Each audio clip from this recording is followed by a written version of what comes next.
Hello বন্ধুরা, আজ দিন গাজন আর আমি চলে এসেছি খারোলে গাজন দেখতে।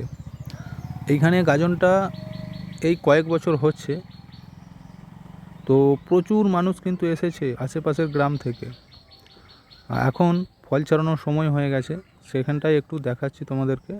আর ঝাঁপ হয়ে গেছে, তো ভিডিওটা তোমরা দেখতে থাকো পুরোটা। এখানে তিনটে মাইক সেট হয়েছে, তিনটেই বাজছে। ফল ছাড়ানোটা মনে হয় একটু দেরি হয়ে গেছে।